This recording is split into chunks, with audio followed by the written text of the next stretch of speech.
evening, folks. Look, nobody said anything. I couldn't catch them out. Damn it!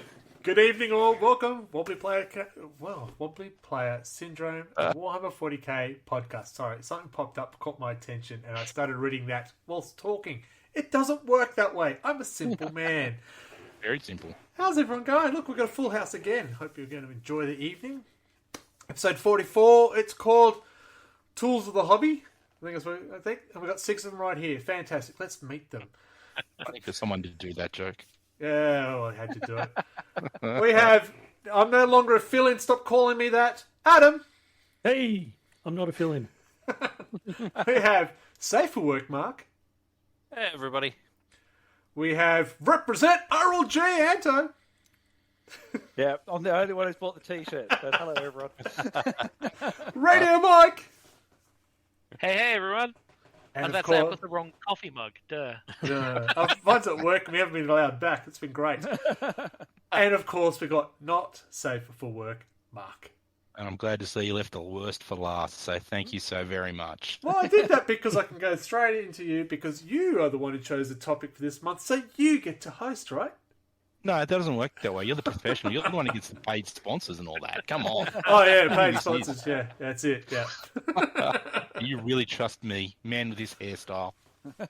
Fair point. Fair point. We've all got that hairstyle. Hey, Yeah. I don't have hair as well. The headset hides the Oh, no, it doesn't. business at the front. Party at the back. This is very businessman looking at the moment. I don't like it. There are 2 lockdown hairstyles: buzz cut or what the rest of us have. True. And, yep. The guaranteed party at the back. Yeah. Yeah, it's gone a lot that way. Yeah, I thought, I'm getting used to the long hair at the front. Then it started reaching the collar down here. Went, no, get it off, get it off.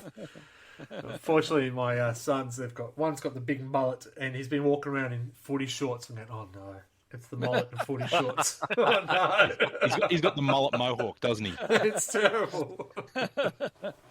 So it's a bit of a surprise watching that. But there you go. Right, how is everyone? Good, excellent. Sorry, there's just noticed a whole lot of things that are missing. So you keep talking amongst yourself as I add certain things that are missing. Wow. Nothing to see here. Ultimate professionalism. So how about we go into the new releases then? Great idea. Someone remembers our order. How about that segue? Amazingly, Greg missed me talking about this when he was trying to catch someone at the start of the podcast there. The Black Templars Army Box has come out. I've seen reports of people already receiving theirs today. I still haven't got mine yet, so I'm a bit cut. Which is a fantastic looking box. I'm really fucking horny for these new Black Templars. Ooh. They look so good. And it's also cool to see some Primaris that have got like cool power weapons. They're not like all equipped the same, and they've got like power axes and power maces and lightning claws and shit. Yeah, there's a lot of add-ons for them. Yeah, I think that's pretty cool. A bit jealous. And they also released one of them that is like that new the Marshal that they've done based on the artwork, which is apparently intended to be used as a Firstborn or a Primaris, depending on how you want to use him. Yep. They've said that he's officially allowed to be both. Okay, that makes sense. Yeah, I thought that was interesting. Yeah, I thought they were killing off Firstborn.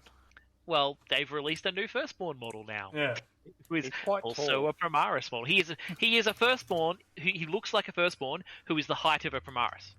He's a big boy. Like he's So huge. what? You if you want him to be Firstborn, you cut the trim off his knee pads and He stuff. doesn't have trim on his knee pads. He's wearing Firstborn armor.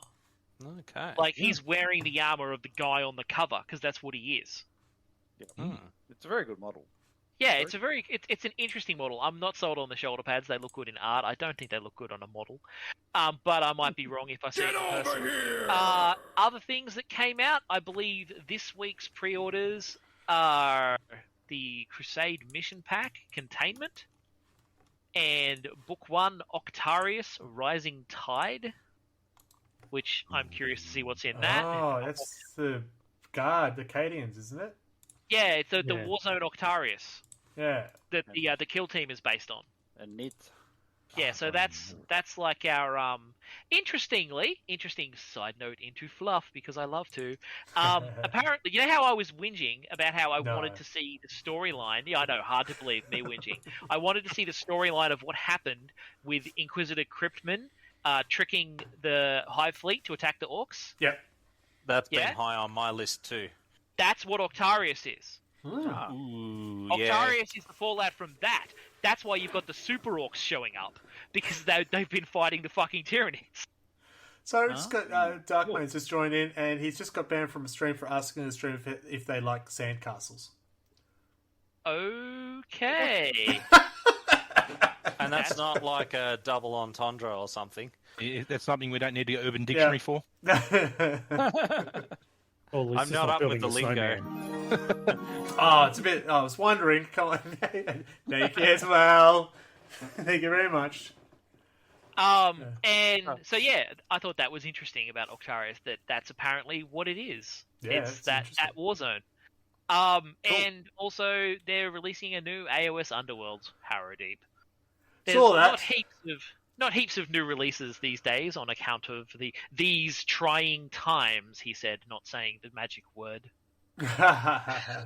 Their shares are dropping, haven't you heard? Are they having trying times in the UK? I thought everything was open. No, well. I think kind of. Yeah. They're just because the world's been a bit subdued. Yeah. There's going to be a lot of catch up to happen as well, so yeah. Yeah. With the Underworlds, I don't know how much they can. What extra can they do? It looks probably mostly new models and a new board. Well, this I don't know. I haven't been doing it. Or was it a deck-based game? I think it is. It's not dice because it got my attention. It's not dice. It's you got to not build like a deck. It's a deck base. Yeah, so it's dice. Yeah. There's a couple of dice, not many, but yeah, it's cards everywhere. It's how I judge if they are worth following, depending on the answer about sandcastles. There you go. I like them wet and moist and fun to play with. There you go. If they're too dry, it's just going to hurt when you rub your hands around a lot, and nobody enjoys that. Does not safe for work follow for that? Yes, I believe did not so. say a single rude word. I was describing the sandcastle. If you want to take a comparison to that, go right ahead, you filthy filthy. Well, if sandcastle isn't a euphemism, it is now. Well, some of them have a big entrance, some of them have a small entrance. It's up So, to anything else being released? No, I mean that's pretty much everything that's been released. From what I've noticed, there's been some books and comics and shit. I'm sure there's been Warhammer Plus animations come out, but I haven't been keeping up with that. No, nor have I. I haven't been paying much attention. I'll be frank, of what's going on in the Warhammer world. Games Workshop world, I should say. I know people have been ranting and raving about Warhammer Plus and being able to watch all the content inside, I think, 3 hours. Yeah, I think when we get to our what have you done for me lately, it's going to get very interesting. I lost interest in it when I actually I saw a leaked copy. I'm not going to lie, I saw a leaked copy of one of the painting videos, and I couldn't handle it because the way that the person's skin all around their fingers was flaky and curly. I just wanted to stop and say, just get into a pair of clippers, cut your nails, clean your fingers up. Oh my God, people are looking at your fingers. If most of your content is a close-up of your fingers, get a fucking manicure. Yeah, you would think so. Skin off the feeling. It's not a good look. It's like, yes, it's a nerd hobby, but geez, nerd and stuck at home like that, not good. Hey, oh no! In the grim darkness of the future, there is only war. No pedicures. Or gloves. That's right. Put the bloody black gloves on that everyone seems to be reminded. Mine are medical grade blue. Mine are white. Pretty boring. Food grade white. You got to get yourself some serial killer purple ones. Yeah. You said serial killer. I actually thought cereal. I went, what? Oh. Ladies and gentlemen, the man running the show. I didn't say I was quick. Alright, so it has been a short time between our last podcast and this one. But we had some loosening of the restrictions that we have for our lockdown, which allowed us to have one person flurry over of games. and then more people. But before we get into games, we need to paint stuff, right? See how I've rewound back to the hobby progress part? Smooth!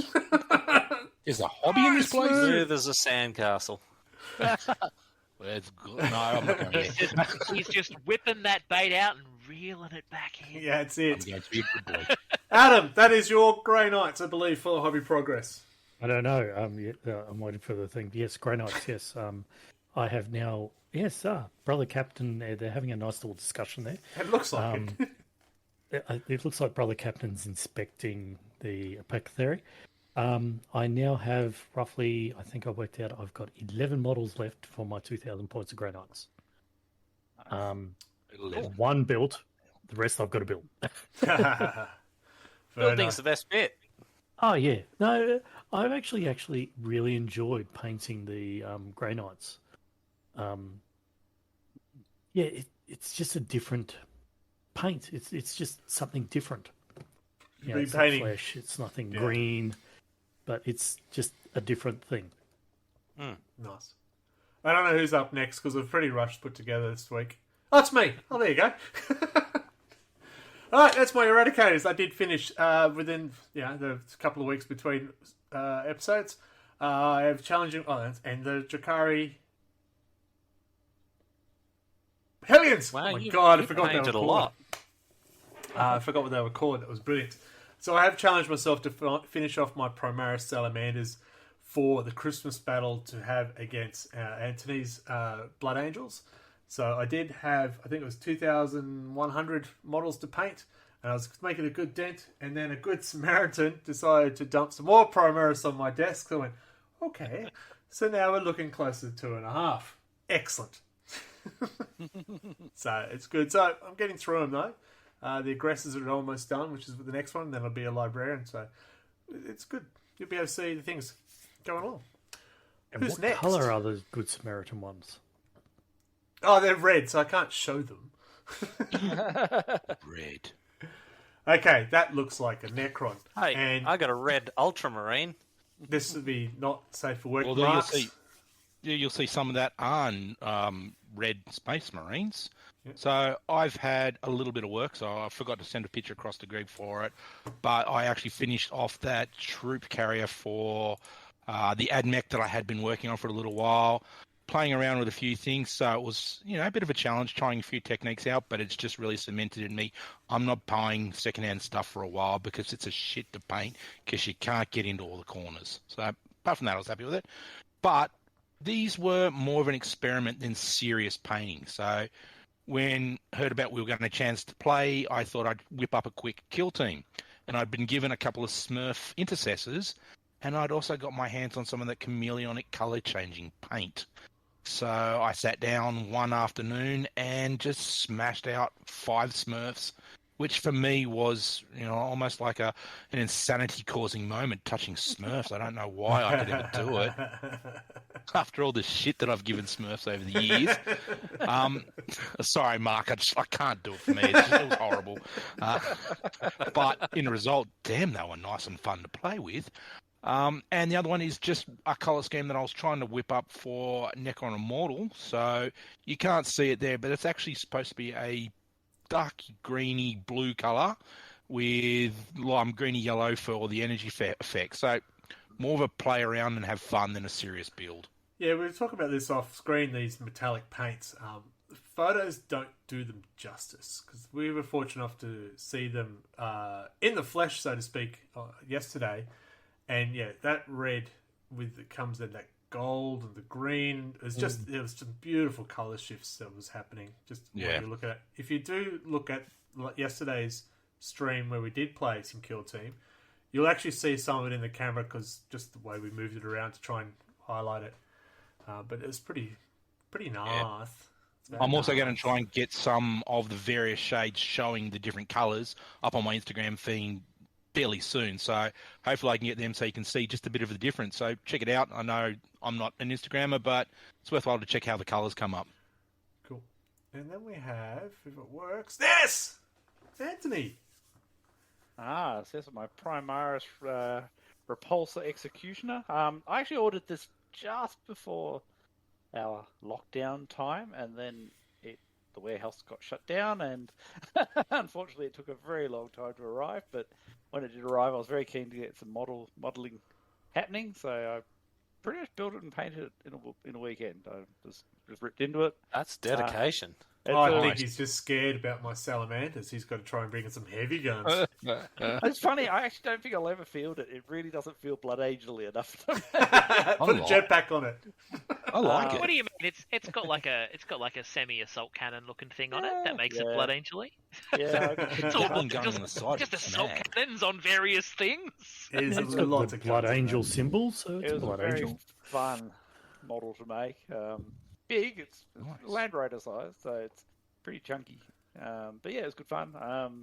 Apart from that, I'm making a lot of scenery at the moment. A lot of the laser cut, MDF laser cut stuff from Knights of Dice and from miniature scenery as well. Just getting some new battlegrounds happening, and there's a sense I sliced my finger open tonight, trying to put some battle damage onto one of them. So it actually. The model does have some really realistic blood splatters on it at the moment. It's really cool. But yeah, that's my model progress. I'm sitting on an order to get some more models now. Very good. Yeah, well, now I've got to go through what the Good Samaritan has given me. Thank you, Prana Hill. To work out I what may be able to actually donate. I may be able to donate one of those to you as well. What? I'm your friend. First comes, first serve. Anyway. Greg goes, I'll be up there in 5 minutes. Yeah, exactly. We're going to an ad. It'll just put it on loop. Be fine. There's an ad you can run, I'm sure. Yeah. Oh, run. Good luck. I went for a walk today. I went, oh, that hurt. And it was just to the kitchen. No. He was too heavy. No, shut up. All right, so we did actually get some games in. So we had, I think, the first day that we had allowed to have one person over. Anthony, you got a game in. Yep. Wonderful. I'm hoping yours is the first one that's going to come up because I've started with you now. Okay. It is. Yes. Okay, all right. So I had Grey Knights versus... Oh, no, this is my second game. This is Blood Angels versus Craft Worlds, or whatever they're called these days, with a hint of Harlequins. This was a 2,500 point game. We were going to play it over 2 nights, and we finished it in a night. I was knackered. It was nearly 1 when we got it done. But yeah, look, it went full 5 turns. It was just, I couldn't pick it right to the end who was going to win. And in the end, it was the Craft Worlds by 1 point, 64 to 63.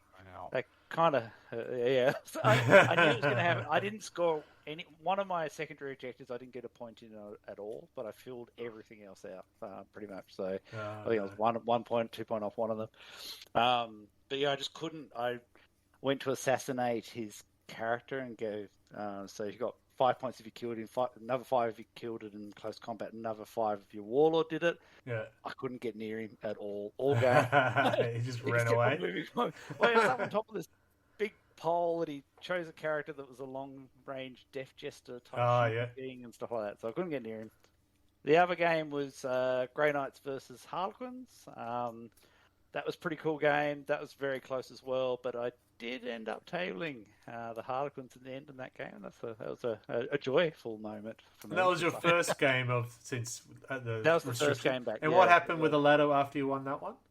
So I took the lead very briefly. Yes, yeah, very briefly, like maybe an hour before Greg. No, we didn't play our game to the following day. Okay, all right. That was one day. Yeah, it was very nice. It was a very nice feeling being on top of the ladder for just that brief moment in time. It's given me a taste for it now. The game is on. Game is on. Yeah. Yeah. So I think Greg and I are planning our Christmas battle: Red versus Green, Salamanders versus Blood Angels. That might be the tiebreaker, the deciding grand final. It's going to be big. I don't know how much Greg can paint up in that time. It's going to be huge. Freaking hell, it's going to be huge. I think there'll be at least 2.5 of the Primaris But then if I have to fill in with the firstborn, Yeah. I can bring 10 grand easy if you want. 10,000 points, no worries. Reinforcements have arrived. Yeah, it could be a week's game. Yeah, a meat grinder. Just bring a new force each time. Both games have been really good fun. But someone else has to take on Chris. I did try and organise a game with him, but instead the first game I had was against Adam, and it was my Drakari versus his Chaos cohort. Oh, Be'lakor cohort, in fact. The renowned of Be'lakor. So, well, go on. You tell the story. Oh, it was a nice spring afternoon. The wind was going across on a northwesterly direction, and Be'lakor went into a pink mist. So no, it actually went quite good. It was bloody. I think at the end, it was very bloody. I lost 3 units before I had a turn. Yeah, Be'lakor just went straight in and just took his. What's the transport that you had? One of the Raiders. Yeah, the Raiders, and he just went, thunk, just tap. 21 points later, he's just gone off the table. And then he just shot Be'lakor, boom, dead, straight turn 2, and I went, at that turning point, I should have just shook hands and just went home. Saved the other 4 hours of time. We did play it out. I think at the end, I only had 2 models left, which were just Chaos Space Marines. Yeah, so the photos are got 1 wound, Chaos Space Marine. Yeah, but and an Obliterator. An Obliterator was the only 2 left, and he couldn't kill them. No.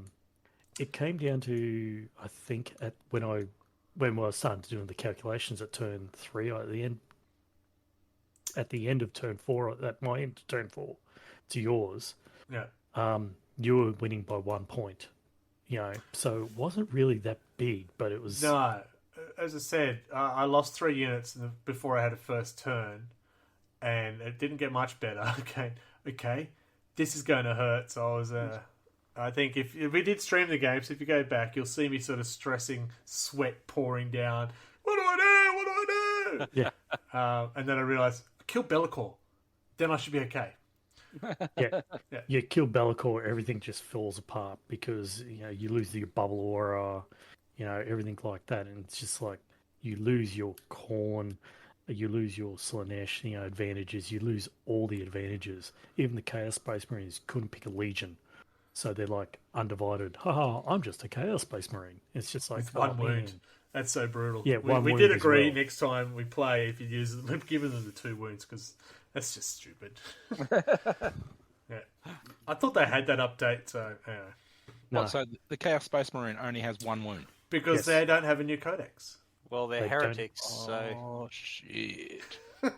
Wow. Yeah. No codex, so there you go. It's the old 10,000-year-old Marine is like arthritic or something. Yeah. Hold my Band-Aids. They don't have Voltaren in the warp. Yeah. But his mutations are aching. Yeah, it was a very fun battle. It was. And before we start, I'm interested to play the Grey Knights with the demons and see how they will actually go. Can't wait to do that. It'd be interesting. I've always wanted to do Grey Knights versus demons. Never had a chance. So yeah, it'd be cool. I think ours was about 2,200 points. I think it was. Yeah, 2,200 because I used my entire Drakari army, which has been my project this year, to finish off, which I finally did. Huzzah! So that was their first battle, fully painted. Which is good. That's been a project and a half since I bought them 2 years ago.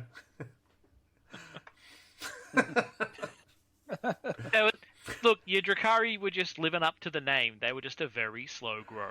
Yes, they were very slow grow. But yeah, I enjoyed them, and I threw them down for a kill team match yesterday. We played 3 kill team matches. Mark, myself, and Adam to try out the new rules as requested by one of our viewers, Tip Top Baker. He wanted us to demo the game so he could learn the rules.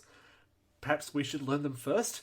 No, second game was like Greg looked away and goes, "Oh, is it done?" Yeah, mate, we're over. First game we were reading the rules a lot. It was Witches versus Grey Knights. Oh my god. Yeah, that hurt. And then when it was the Grey Knights versus the Marines, I turned around to talk to the stream, and then the game was over. I went, what the? What happened? And we went. Yeah, that's turn. That's I think we went to turn 4 or something like that. Yep. Yeah, we got up towards the end of turn 4. Yeah, it was funny. It was hilarious, but I enjoyed the game. We didn't use all the mechanics, like a lot of the what are they called, the tactical ploys and things like that, and the strategic ploys or whatever, the strategic Yes, pops. we did fairly vanilla Force. I especially did vanilla because I spent my 10 equipment points and forgot everything, so I didn't use any of them. It's good. But A standard game. Yeah. I do have concerns because I played my second game with Tempestus Guard against Marines, and I was dead. No, before. that was. Oh no, Necrons Necron. versus Necrons. Necron That's right. Mortals. And I had lost all of mine by turn 2. Yeah. Wow. Yeah, so you got to really think about the scenery and the terrain and how you use it. I was misusing it. Yeah, if we hadn't known about the obscuring over the cover, that would have changed the game for you and would have made it more difficult for me. Yeah, the line of sight with unlimited range lasers. Yeah, and you were screwed.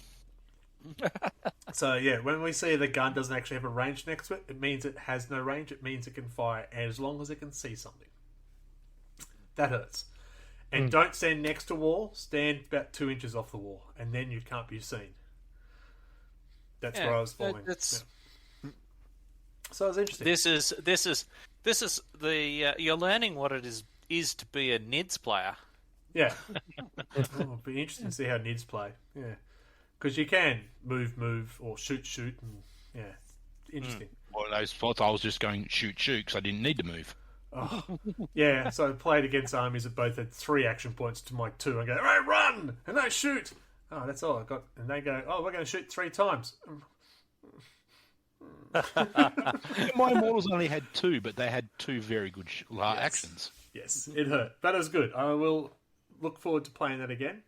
And it'd be good to start a campaign. I know our times at the moment are a bit up and down with the restrictions and stuff like that, so our campaign 40k campaign may turn into Kill Team campaign. So we'll see how that goes. Leave that with Adam. Yeah, it was real fun with me changing my entire strategy. As anyone's ever played with my Necrons, I like to sit back, wait, and react to see what everyone else has done. When I played with those Space Marines, I thought, no, fuck this shit. I'm just going to go onto his face. Yeah. And it turned out into the most brutal game I've ever seen, either Kill Team or long version at all. And it was absolutely hilariously fun. Yeah, it was 6-inch range to 4-inch range for the Grey Knights. It was just like, oh, well, in range straight away. Yeah. It's got some interesting rules, like there's no armor save in hand-to-hand combat. Full stop. No armor save. It's all about how well you use your attack dice. You roll, I roll, there's melee sorted out. Yeah. So that's interesting. That's an interesting decision. Well, basically, if I roll 6, 4, 3, and you roll 6, 5, 1, you can block 2 of my hits, but the third one's got through. So you try to outroll me with your weapon. So it's basically making you both hitting your weapons at the same time, because you can choose to parry or you can choose to hit. Yeah. So it's a bit more like old second ed combat. Oh man, that's testing me. I don't know. Sure. Old second ed combat was you both rolled your dice, you both rolled all your attacks, you got your highest roll, you added your weapon skill, and only one of you would score hits. I remember that. Yeah, I remember that. Not quite, Yeah, but that's yeah. right. But then you could parry them and make them re-roll dice and etc. etc. Yeah, it's a quick game. We played 3 games in 3 hours, and that's with us going, what does this rule do? I don't know. And the first one probably took a lot longer, and because we were reading the rules and doing the proper flipping the action tokens and stuff like that. Yeah. Whereas the second one, we just both acknowledged we're not going to the cover. We're just going full up. We're either going objectives or trying to kill each other. Yeah. Cool. All right. We talked about battle reports. We've done our regular stuff. We're going to go to a small advert break. There will be a paid advert in this one as well. we look really cool and exciting. Just enjoy it. And then we'll come back and we will talk about our tools of the hobby. Yay. We are Rollers, and we have the games for you. Be it board games, card games, dice games, or party games. You name it, and we have it.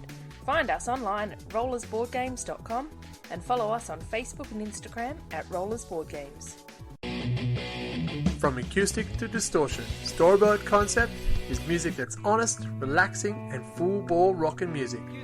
Follow Colin at storyboardconcept.bandcamp.com.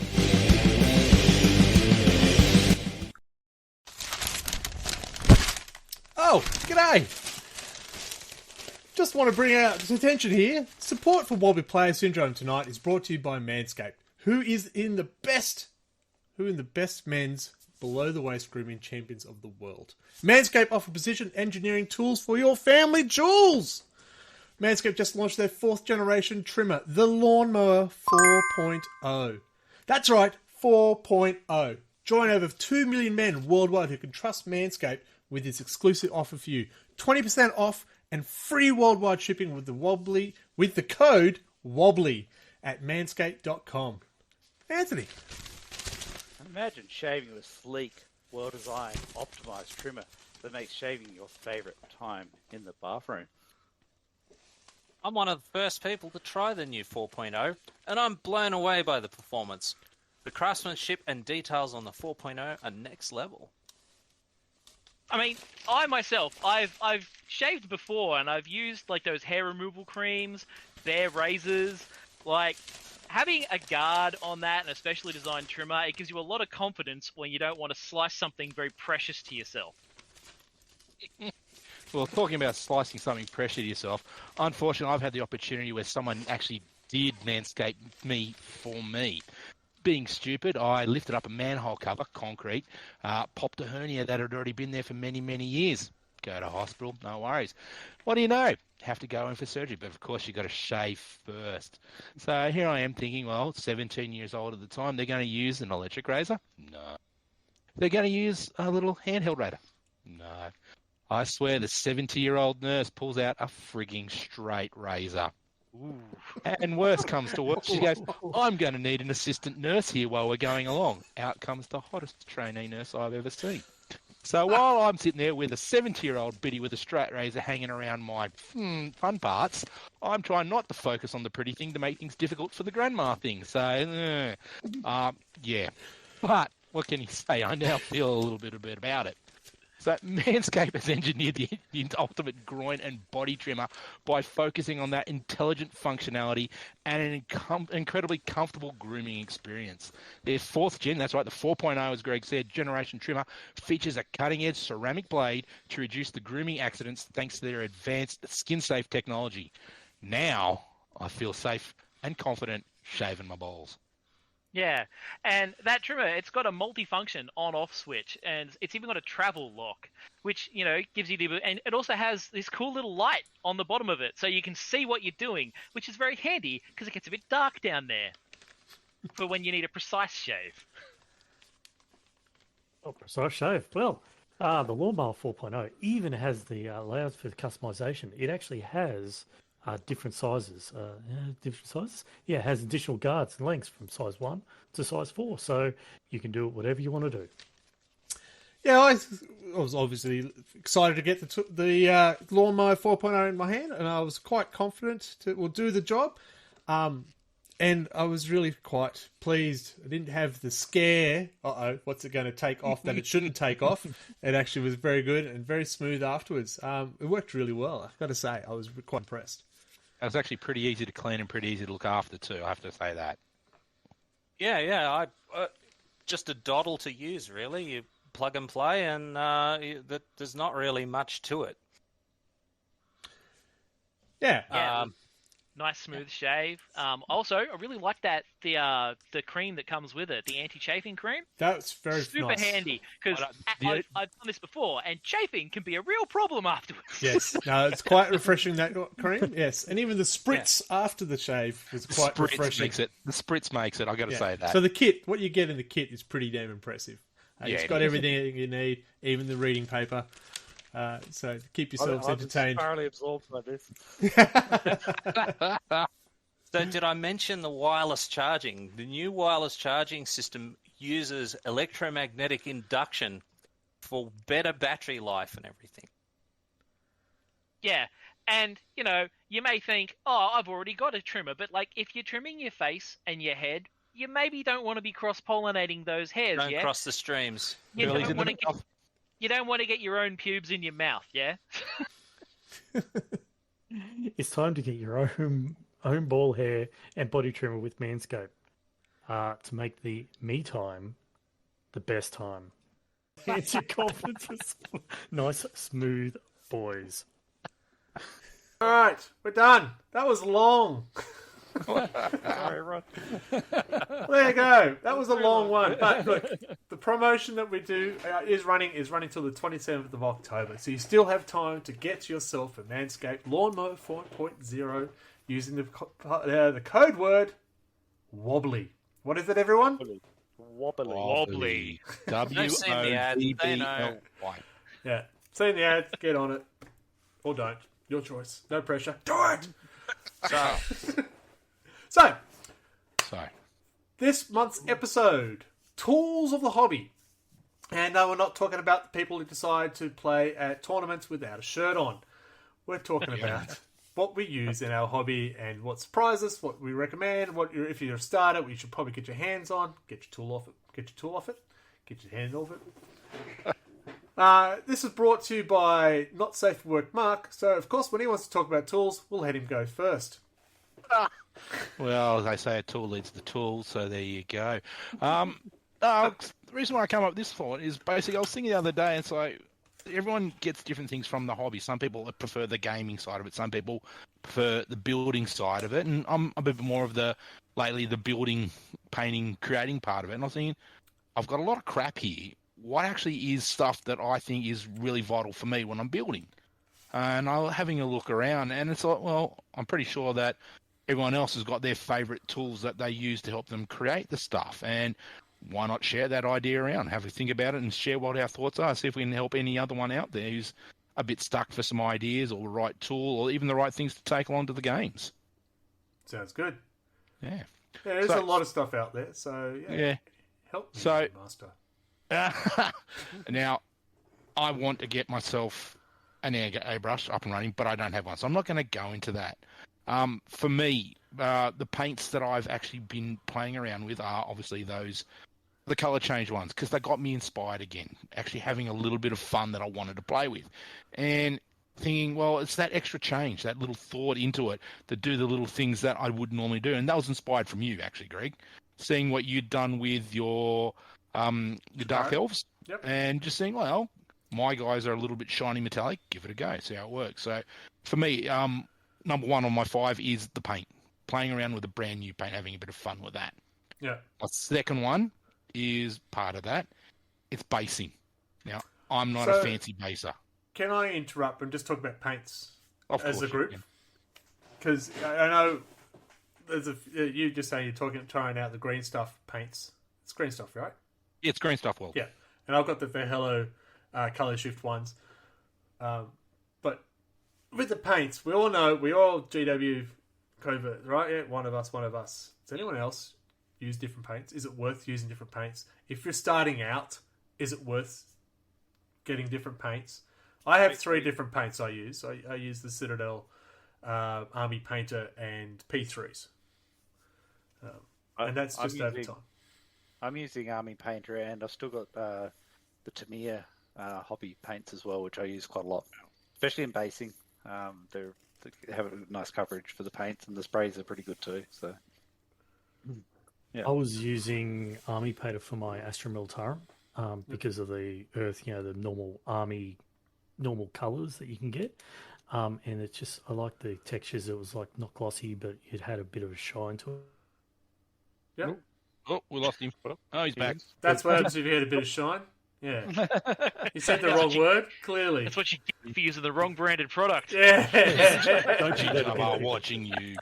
Yeah, definitely lost him. Citadel. No, there he is. He's back. A lot of, yes. I also use mainly Citadel, but yeah, I've got a couple of army painters, but it's more browns and greens. I go mostly Citadel stuff, except for the basing. I get the Army Painter base cans. So I find that the G-Dub stuff, if you've got to have the perfect day, you've got to have the perfect weather for it, no wind, no moisture, no nothing. The Army Painter is a little bit more forgiving, and it can be windy, it can be hot, it can be cold, it can be moisture in the air, and I find I get a more consistent spray out of the can, and it's more controlled, I think. I totally agree with the Army Painted spray cans. Much better than the GW ones. Yeah. Especially the white. I've had nothing but issues with the white with the GW ones. Oh, the GW white is so bad. My only issue with the Army Painter sprays that I've used is that they did a limited run of bolt action sprays and then stopped. What's a bolt action spray? They were bolt action colours, so they were British uniform brown, the Wehrmacht grey, and then they just discontinued them, just out of the blue, and they have no equivalent colour. So my Brits, because I sprayed my entire modular scenery with British uniform brown, and now I can't colour match that. Nobody makes that colour. Just do a different brown and say it was sun stained. Fine. Yeah, it's the only thing that bugged me. Like, I went these are the ones I from Queensland. These are the ones at daylight saving. Yeah. I contacted Army Painter directly, and it's like, guys, how can I colour match this? What's the closest? And they're like, oh, this is the closest. And I'm like, that's nothing like the colour. It's Take it up to Taubman's, get it to colour match it. Yeah, it's like, here you go. You want sunset orange. But yeah, I agree. Their paints were really good. I just picked a poor fucking limited run colour to use. Then again, GW have discontinued my Caliban green that I undercoated all my Dark Angels in. So I think I'm if going you're to have good luck starting with out, spray. if you're starting with a hobby, I think GW paints a good start. If you pick up the box, you pick up the paints, their colour range is pretty good. If you're simply starting out, you can see base, highlight, layer, that the three and texture and stuff. So it makes it easy for someone to come in. I think when we're starting to be professional, like Safe for Work Mark, with his painting, one model a year, it's got to be pretty damn good. Come on. I did pretty well with my Citadel paints. Thank you very much. I reckon some of them are better than others, though. Yeah.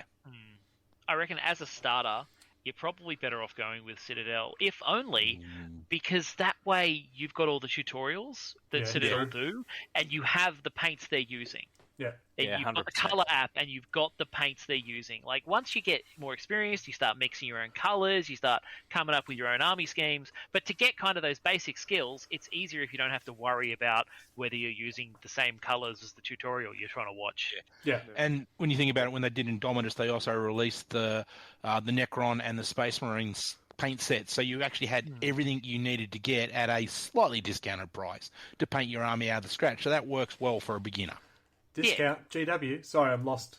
Yeah, I know. It's that first shot of crack. It's free to get you to come back later. They also did that with every other army. Like Orcs have got special Orc skins and stuff like that. So they've got that stuff. Well, even the models themselves, like you get a Space Marine, they could be blue because Smurfs. So you get the Death Guard, and they were that green Death Guard green, and they were trying to do that. I don't know if that was meant to help with the painting.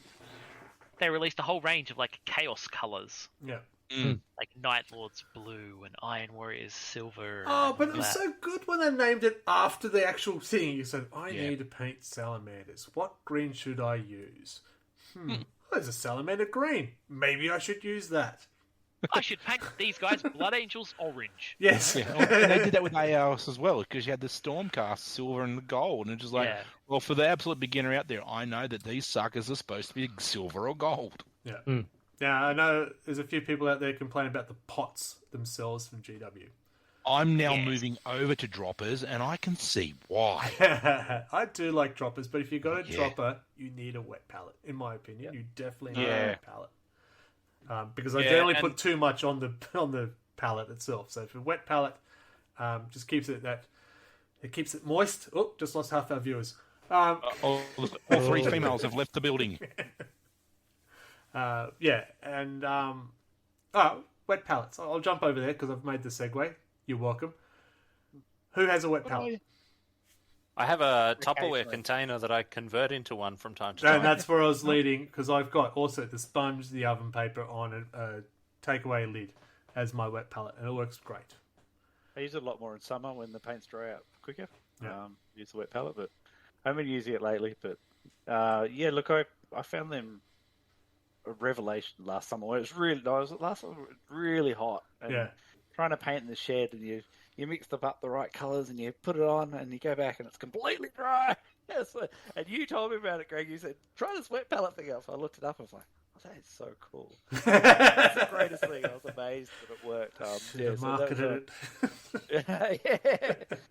But no, I'll use it again when it gets warmer again. I think just in terms of paint colours, if I do another army, and I am thinking about Tau, it will be not any Citadel colours at all.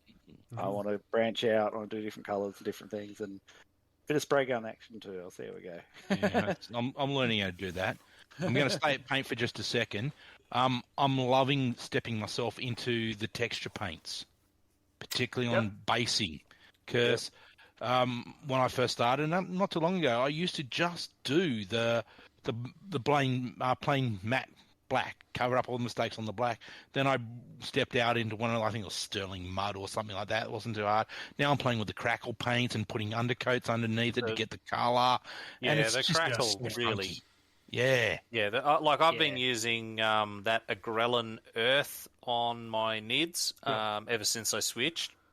And I've gone through so much of that stuff because you just sort of slop it on and it just looks brilliant. Yeah. And the thicker you slop it on, the better it gets as well. So you can be heavy-handed and crap, and it's going to turn out decent in the long run.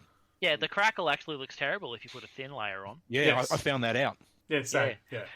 I like the whole Citadel technical range is really good. Like from Nurgle's Rot to I Rise do like of that Rust, the Neolith Oxidite. Oxide. That's my favourite I one. love that one. Blood Effect one. Blood for the blood god. Typhus Corrosion. Typhus Corrosion. I was trying to remember the name of it. Like I all use the they're corrosion on so my- good. Yeah. Yeah, They're use the corrosion on my unreasonably Nightwatch. good. Yes. Yes. And the I blood was for the blood expecting god. it to be blood terrible. blood. No, It looks very... I so was just good. like painting blood splatter on to test it on some of my Necromunda terrain, and I was like, "Holy shit, that's really cool!" Yeah. And So then now I this found whole it- model's painted, did it? Yeah. It's gone all Carey. don't know if I'm saying it right. Vallejo, or what they now Vallejo? do, I found out a texture paint as well. Texture paint with a big pot. Yeah, I Yeah. want to grab one of those because I've seen a few people talk about it and compare it to the Sterling Muds and stuff like that. And it's meant to be more cost effective because it's a bigger pot. Like, as in like bigger than the big texture pots. Correct. As in like how a big is a jar big of pot? vitamins. Yeah, like a jar of wow. vitamin size. Yeah. It's For, massive. I think, it was showing US prices. I think it was $1 less. So I'm looking at it now for a white one for 200 mils. You're looking $20 in Australia. Oh, so that's Okay. yeah. So yeah, I've put that down on my list to try out because I am now at the stage I want to try different paints. Yeah, okay. I want to challenge myself that next step. I've got a pretty consistent painting style with what I use. I'm still learning airbrushing, but I want to try the different paints and watch other streamers and what their paints they use and ask about it, the inks that they use and how they use that. It looks beautiful. It's so the simple. inking. Oh my god. But then there's another streamer I watch, and he doesn't use anything but the contrast paints, and what he comes out with is just mind blowing. What it is, it's just amazing. And contrast is another one I wanted to mention. It's just like, once I learned how to use that shit, oh my god, it is actually really friggin' good. Yeah. So I It is. mentioned our friend last episode, the Joker, who painted 1,500 points of Imperial Fist within 30 hours, contrast paints only, and they look brilliant.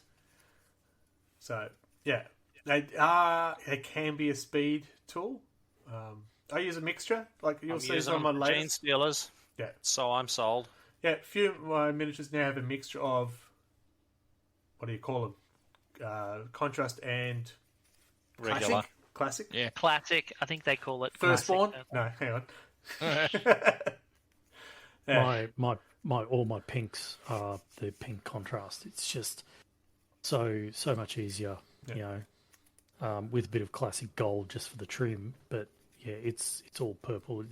For Horde armies, contrast is the way to go. Oh my god, yes. It's really good. I'll step into AOS for a second, then Nighthaunt. And some of those guys have got Horde capability, and it's just like push, step, push. I knocked 40 Nighthaunt off in about 40 minutes. Yeah. And so the only thing that slowed me down was I ran out of blue tack to stick them onto things so I can make my production line. So with paint, you need brushes. Controversy. Oh. Dun dun dun dun. Yeah, I want to hear what everyone says before I say my thoughts on brushes. Sure. My go-to brush has been the Army Painter brushes.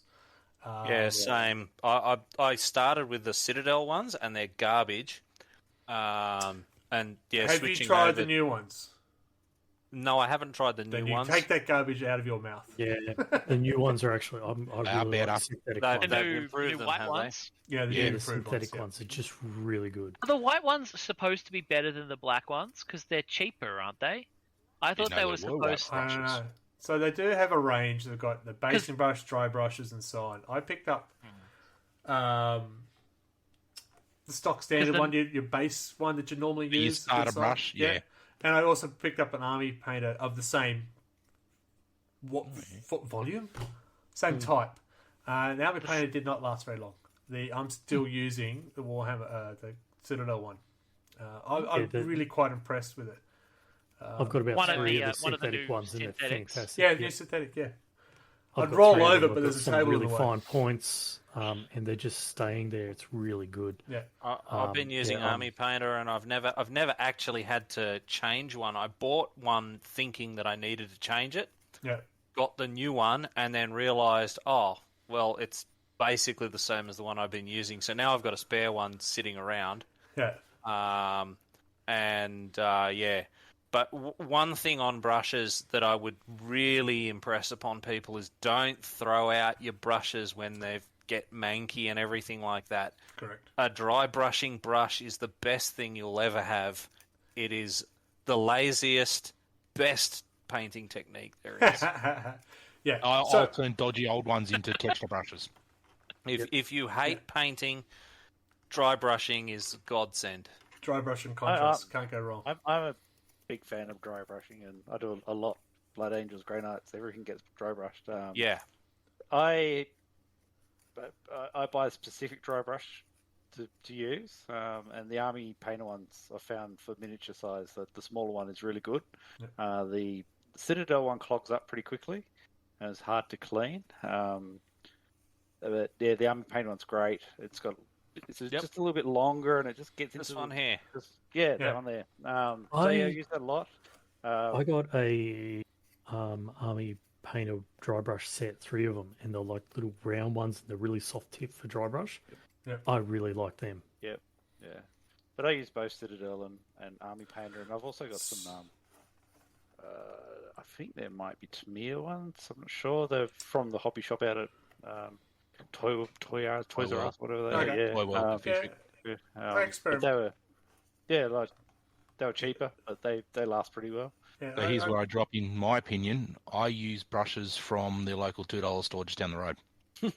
There you go. And I have never had a brush clog. So I've never had an issue with them. and that's, I think my next point is, especially for newcomers, there are paintbrushes out there that some commission painters, which is a different style of painting again, okay, just put that out there, will be using the Opus 7s, they're called? I've been Broken looking up Toads? the Opus 7s. Broken Toads, Opus 7. There's a third one I can't remember, but they are, how much per brush? $40 to $60 per brush? Yeah, something like that. No, you don't need to spend that to get a good result. No. Yeah, I don't think so. I started using $2 brushes from cheap shops, but I've mostly been using Citadel for most of my career as a modeler, and occasionally some Army Painter ones. I haven't noticed much difference between the two of them, other than that I break Citadel brushes a lot. I haven't had that problem with any other brand. Matt, the guy from the local store, and he's convinced I'm doing something weird with the brushes because I break them so often. Painting And I'm with your I don't toes. know what to tell you, man. No, I had big I problems paint with hard. Citadel brushes in exactly the same way. I wouldn't snap the handle on it, but it'd wind up going bald on me. I know.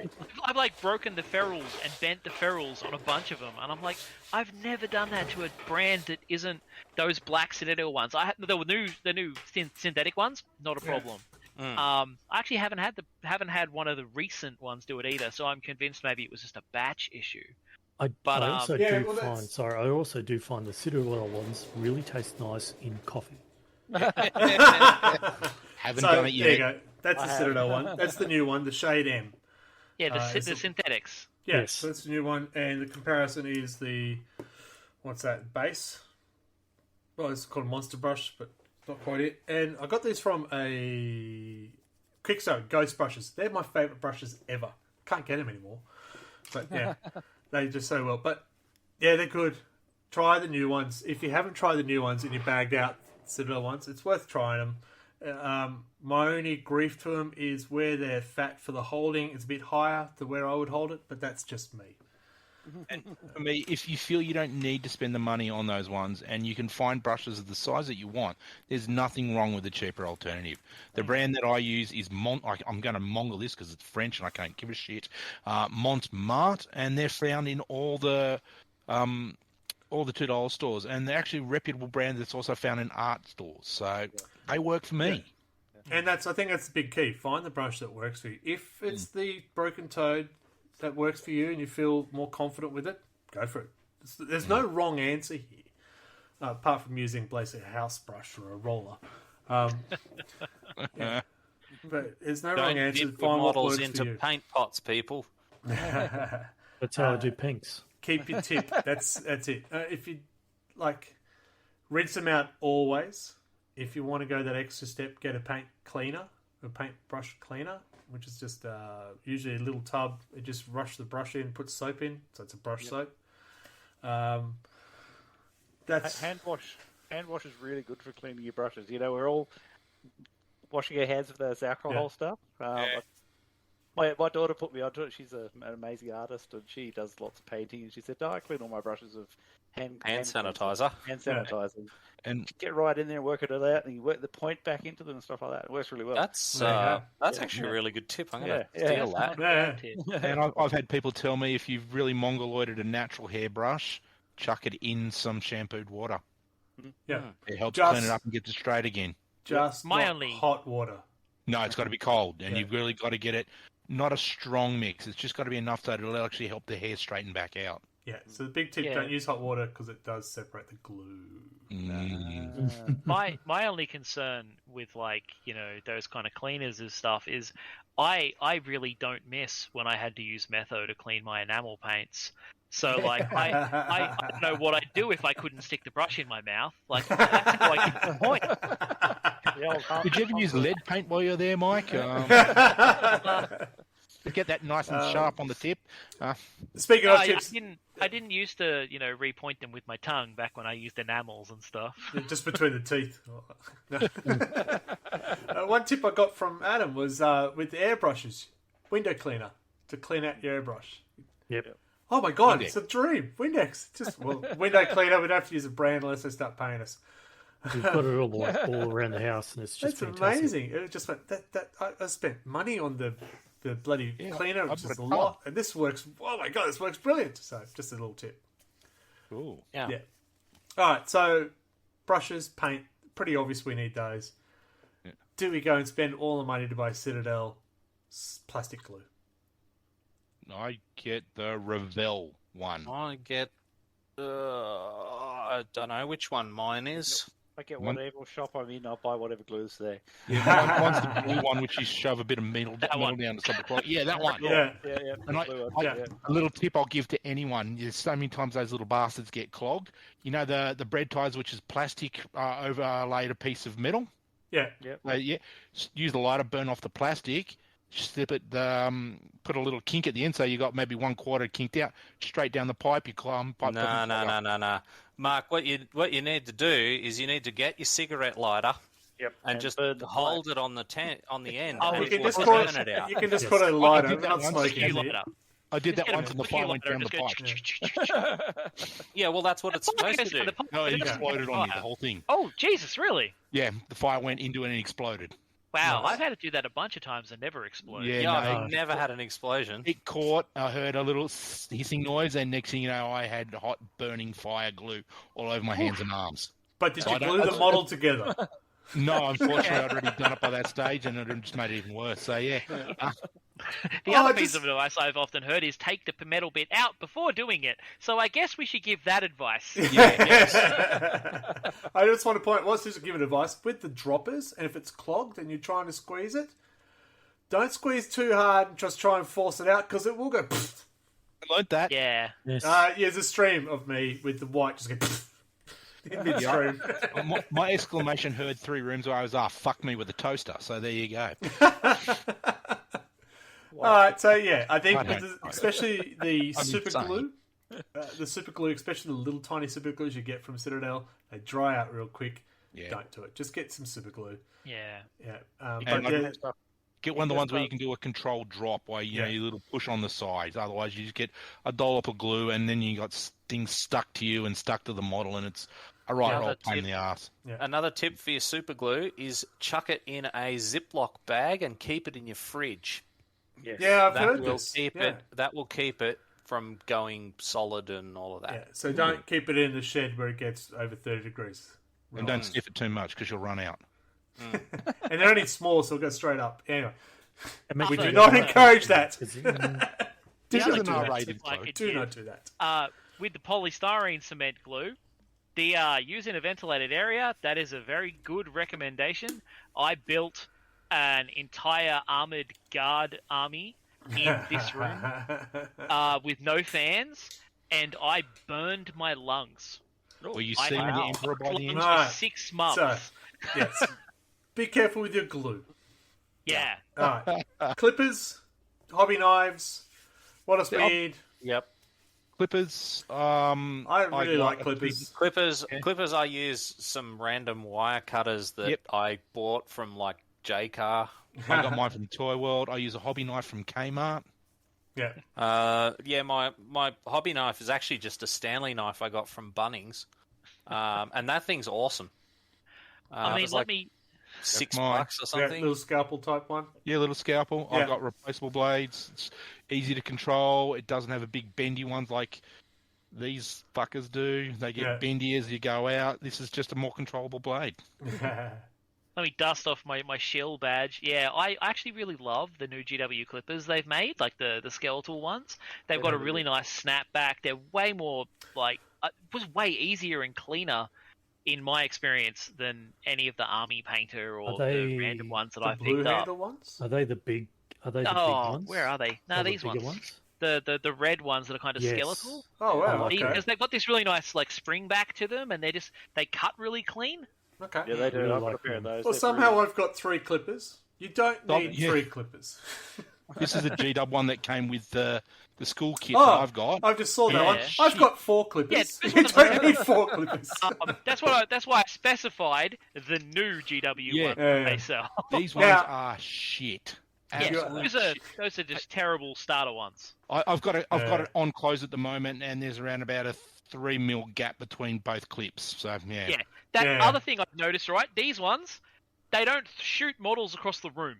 No. Oh, where's the fun in that? Fire things across the room when you cut it out. These just don't. They just snip really well. Yeah. I went Like, looking man, for a just head the blown other away day. So- by them, 'cause- You I got can. a set of Japanese wire cutters, and Yeah. does If the you same. are new to the hobby, you don't need clippers. You'll need a knife. But Well, I clippers would are probably one to recommend clippers clippers. because it's a Oh, nice, okay. clean. Clippers are handy. Yeah. So it like, is clean. I started using a knife and no clippers, and buy clippers. I started out with the scalpel. I went to clippers. I Yeah. built a lot of model tanks and model planes before moving to 40k stuff, and Yeah. I never had clippers for that. And Great way Yeah, to take chunks out of your knife- fingers and lose knives, pieces. no, it got damages the model. You break. You got the it. super glue there to seal the wound up really easily.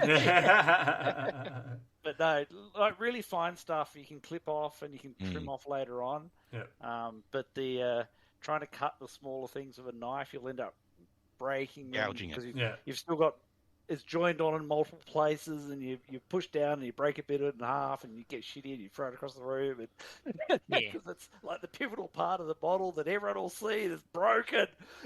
Sorry, Patrick. Yeah, even a cheap shitty. Just waiting for you to fall into tears, a bit of memory, it's brought up. You weren't there, man. You weren't there. There's a bottle A10 that has a big gouge out of one of the engines. Battle-worn. Yeah. Really still upsets me. Which one of you suckers has got a Citadel water pot? I've got Citadel everything.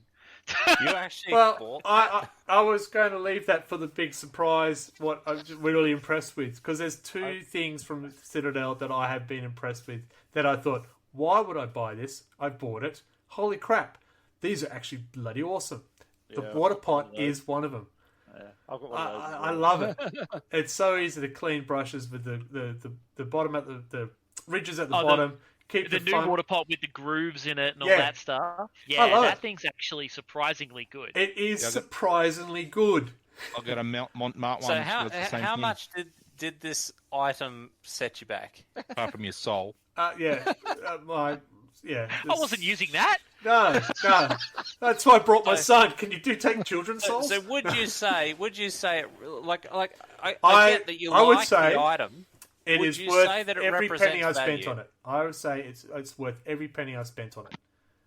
How many pennies did we spend on it? Because I can't remember at the moment. Anyone on the stream remember how much that is?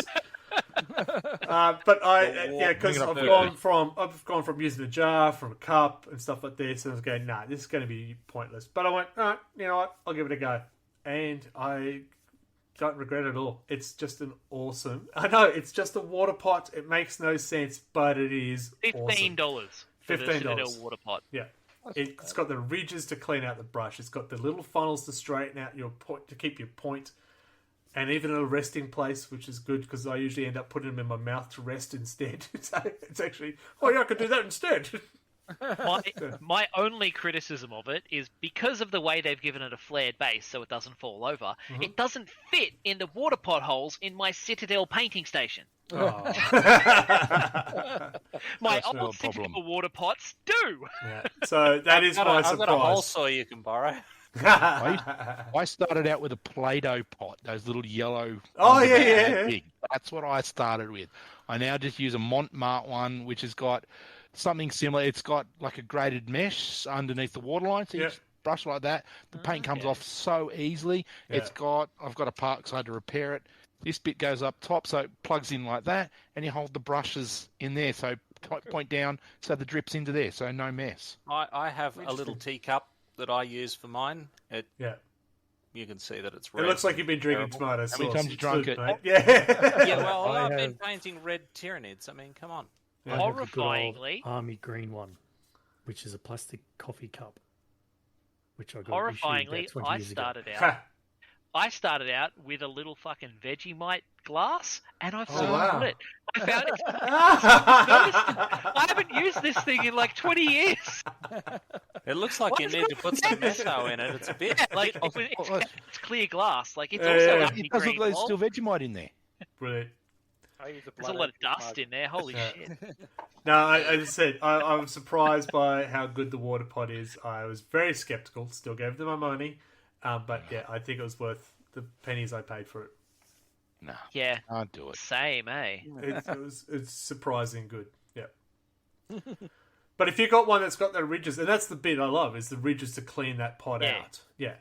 And then use the ridges on the side to keep that point on the brush. Just works out well. Very clever. The other surprise purchase I bought was the stick. How good is the stick? Oh my god, the stick! The spray stick. I used the top off a 4-litre tub, and I blue tack things on. Yes, that's how I used to do. Put it on a piece of wood or on a piece of cardboard and blue tack. But now the stick. Mark was very confused. You spray underneath. Yeah, get the all stick. around. Show me the stick. I'm absolutely no fucking clue what you're talking about. Because when I spray, it is glove and hand and spray. The stick. This is the stick. All right. You can do 10 Tyranids at a time on that, I reckon. Yeah, easily. so it is just a piece of plastic. Look, it looks exciting, and rubber bands. But you put in, like I've got here for 3 models at the moment, but you can put in the bikes, everything I've got in paint goes in here, and then it's going to be great for the podcast. It goes in here. For those listening at home, it is the GW spraying stick that can be found on the GW website. Correct. It's no longer available. It looks like a stingray spine. So it's got the handle. Really... So it's just so handy because you're spraying front, back, around, upside down, and they don't fall out. There's no risk of blue tack failing. Never seen that. Again, it's one of those products I'm going, all right, I'll give it a bash. If I don't like it, I have a podcast. You've been warned. But yeah, I used to use a Pringles tin and blue tack them on, but the number of times I had models fall off it, or because it's the thickness of the can, you can't get a good angle under it. But with that thing, it's like, I can get under it. That's cool. Yeah. I didn't do this at the time, and I wish I had. Yet again, old mate from the local GW was like, just if you buy 2 of them, you'll have 2 handles. You can put a handle on either end, so you can swap ends while you're spraying really easily. And I was like, that sounds like a terrible idea. I'm not doing that, but I wish I had. Because then you get to that, hold this out here, spraying your arm. Yeah, and instead I just fucking try and turn it around and get spray all over my arm. That's it. Yeah, so that's 2 things from... There you go, have some of that. 2 things from GW that surprised me. There is a 3rd item that they sell that I do have, and I'm actually not upset I have it. Is the mold remover, the little scrapey thing. To get rid of the mold lines. Yeah, I was actually eyeing that off because I've just been using like my hobby knife to and that's what I want to do, or a file to try and clean it up. And I wound up scratching the model, and then I have to like prime it weird and all sorts of stuff like that. So it's just like there's got to be a better way of doing this. Yeah, so I was in. It's really good. I was in the GW store with my kids, and they're hobbing away and stuff like that. And they got new miniatures out, and of course Matt gives me, just clean it up with this, and gave me the hobby, their GW mold removal. Yeah. Where have I been in my life? This is amazing. Yeah, because that one I definitely thought was a complete waste of money. But oh my god, I bought one and it's used. It's good. Nah, I'll be right. Yeah. So actually, the new models don't seem to have that sort of mold issues. Mold. That sounds. I was going to say, if you want like a dumb one that you look at and you think that's fucking stupid, I don't want that. The texture brush they have, it's basically got like a little like spackle ends on it. Yeah. Because I actually bought one of the GW hobby kits that they sold, like the ones that roll up in the freaking. Got like 5 things in it. Yeah. Well, no, like back when they used to have like a fold out Velcro pouch that had every single hobby tool they had. So I've got like Citadel brand green stuff sculpting tools and like the texture brushes and all that stuff. And that little texture brush is really cool because it's so handy for the texture paint. Like it's just really just scooping it out. That was going to be my thing that I thought I would never buy.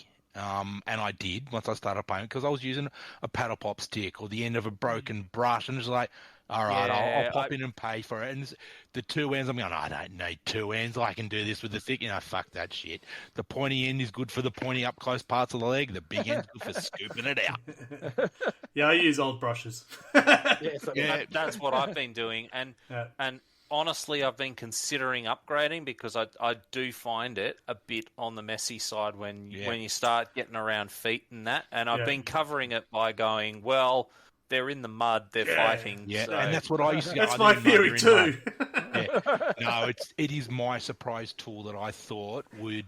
Yeah, this is a joke. You don't need to do this. You can use anything. My God, it makes it easier. Yeah, and yet again, it's like $14. I got mine for free. Yeah, mine was in the kit, so I haven't bought one manually. I had to sign up to look up the price of the water pot. So GW Sorry, go Mark. Oh, I was just going to move things along, but if you've got more stuff to No, I was trying to move things along too, but if you want to move it along first, mate. I was going to say some of the things for actually playing the game. What tools have you got for for that kind of thing. Sure. One that comes to mind for me is my laser line of sight checker, which I'm not sure what brand it is. They just had it at the hobby shop, and I picked it up for like $12. Yep. And it's really good for checking line of sight, but it's also really good for pissing off other people if you handle it wrong. There's been a couple of times where I've accidentally gone and shot another table with that, and I've gotten some greasies. Oh, that's funny. I was going to say one last hobby tool as a surprise tool. Those frickin' painting handles. They're great. Love them. Oh my god! Of course, how do we not do that? Yeah. Like I was forever like, that's dumb. Why would I use that? I don't need. I got fingers. I hold the base. Like that. Yep. That's how I've always done it. Blue tack And on a paint pot. Yep. I never did. I didn't even do blue tack on a paint pot. I can just hold the base. I don't need that shit. And like when I got the Conquest thing, I got one of the painting handles for free. Yep. And I was like, oh, okay, I'll use it. And I was like, man, this is actually really fucking handy. Yeah, I bought one, really liked it. I now have 5. Yeah, I've got 3 of them now, yeah. I like the original ones more, the hexagonal handle ones. The new ones are rounded. Oh, okay. And they're quite skinny at the top. They're too small for my hand. I've got one of them. I like both, but yeah, they're weird. So there are a lot of painting handles out there. We're not selling our souls to GW completely. There are other ones out there. We're pretty close. Yeah, we're pretty close. I use laser cut MDF. There is one that I'm really impressed with. I'd love to get my hands on. Lass Hammer, if you look her up on Twitch and Instagram, what she uses, it's beautiful. It's almost like a ball bearing on top. So you do need a magnet on the bottom of the base of the miniature, but it can move, and so you've got some mobility, so you can angle it differently. But your hand doesn't have to move, so you're not having to do this to try and get something. You can move to get different angles. I'm like, that's actually quite good. Instead of me doing this, and my thumb's in the way, it's just the bottle's moved. So there are some really good ones out there. And if you're person who likes to hold their finger in a certain weird position when you're painting, there are some ones with their finger, where your finger sits on top. Finger guard on the top. Finger guard on top. So there are a lot out there. The GW one, I bought 5 for that production line. That's my only criticism of it. It really stops me from doing like mass production because I don't want to buy 10 of them to do a whole squad. You know? Paint 5 at a time, mate. On the plus side, it forces me to finish the 3 that I'm painting before moving on. See, I've got the ones from the Battlefield Accessories website where I've bought the pop together scenery, where it's just about that big. Yes, you need blue tack underneath it, but you can get to it at all angles. You can pick it up and you don't get the paint on your fingers. For me, that works. And those who know me know I've got some issues with nerves and holding and things like that comfortably.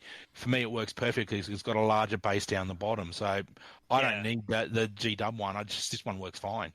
Yeah, just the idea of painting handles. I've spent so long poo-pooing it, and then I tried it because I got one for free and was like, oh shit, what have I been doing all my life? I guess on painting as well, I can highly recommend getting painting racks that hold all your paints, how you can visually see them. For years I just had them in drawers, would right on top of them to try and find out what they were, enormous GW shill. If you buy the whole painting set, you get that. But I got some miniature scenery ones. A few years ago, I just bought one of them, and I ended up buying enough to hold about 100 paints now. I love them. They fit everything in. Until you buy more paints. I got 3, and it's too many. It's not enough. I've got 2 for 80. See, my paint holder, you can actually kind of see over my shoulder there. It's a box for a predator. There you go. Holds lots of paints. And you get a predator with it.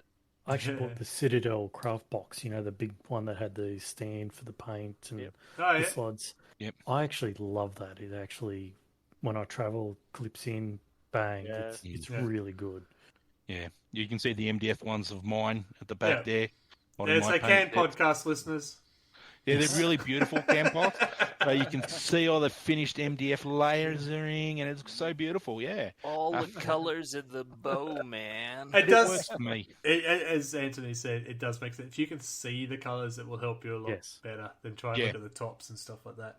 Yeah, like that's what I like about the Citadel one. I mean, it's not expandable though, like because they brought out new paints, and this doesn't have room for the new paints. But this, like, we got all the colours on it, so you can see which one, which is quite handy. That's cool. Yeah, it wouldn't be any good for me because it wouldn't be in any type of arrangement. Day one, it would all be at the start of 2 hours, every it'd be everywhere. Yeah, at the start of every hobby night, so Tuesday, Thursdays. Hams fan, welcome, mate. Big. G'day, mate. How you going? Thank you very much for the subscription. I do appreciate that so much. That is awesome. How's lunch? How's your lunch going? What was I saying? Paints. Oh, yeah, I start nice and neat. So all of my paints are in order, all my blues, all my reds and stuff. By the end of the hobby night, oh, shit, where are my paints? There's an often call. You all right, Fleers? You can stop looking. I found it. And never underestimate a good light. Thank you. That's what I was going to suggest. Lamp. You can see mine on mine. I bought one for me that works really well.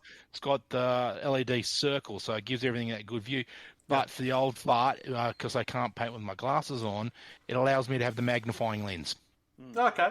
So I can actually have a look, and they've got the concentrated circle as well, where I can get it even further. What are they like? I've got one of these bendy ones, and it's got a clamp to clamp to your desk, and brilliant thing. Yeah, so LED lights is the big key part, not just normal bulbs. Yeah. Normal bulbs will be better than normal light. Well, just because it's LED doesn't mean it won't heat your room. This gets hot. Wow. Okay. Yeah, So but it's not a I heater? actually found it's a heater and LED lamp. Oh, nice and It's winter. multi-purpose. Baked potato and beans day. Ooh, nice.